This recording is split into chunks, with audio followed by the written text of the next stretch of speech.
Hey, this is British English. எப்படி சொல்லு பாப்பா? Waka. சரி பாப்பா பேசலாமா? Oh my God. நல்ல படிப்பு, நல்ல வேலை. Come on. உன் பேர் இல்ல கண்ணு? My name? ஓ, தமிழ் தெரியாது?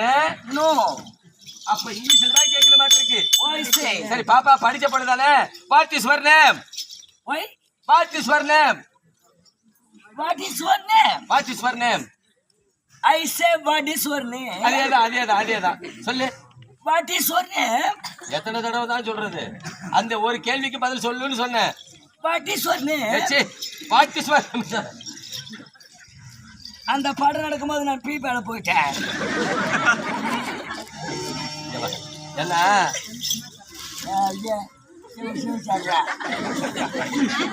ஜனதான் பூக்கட்டுறியா இங்கே நீ கட்டுறாங்க. இந்த ஆட்டோ எங்களுக்கா வைக்கல, உனக்கு பூக்கட்டு தான் ஆட்டோ வச்சிருக்கிறாங்க. ஏ படிச்ச பொண்ணு படிச்சுட்டு கூட அந்த நேரத்தில் ஆனால் தெரியல. அது அடுத்த கேள்வி கேட்கலாமா? What is your father name? What is your father name? What is your father name? ஆமா. பாடம் நடக்கும்போது நானும் தப்பா போய் மூத்த விட போயிட்டோம். தப்பா கூயா? ஏன் தனித்தனியா போனியா? சரி, உங்க ஒரு ஃபேமஸ் தப்பா கோய். சரி அது தெரியாதா? நோ. அடுத்தது What is your mother name?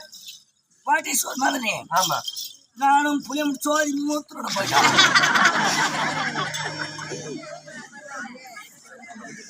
அங்கேயும் போயிட்டேன், அதுவும் தெரியாது. நோ. கடைசி கேள்வி Which is your native place?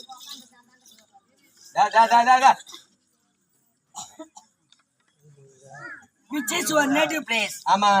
பாடம் நடக்கும்போது பள்ளிக்கூட விட்டுச்சு பாய் செய்யும்.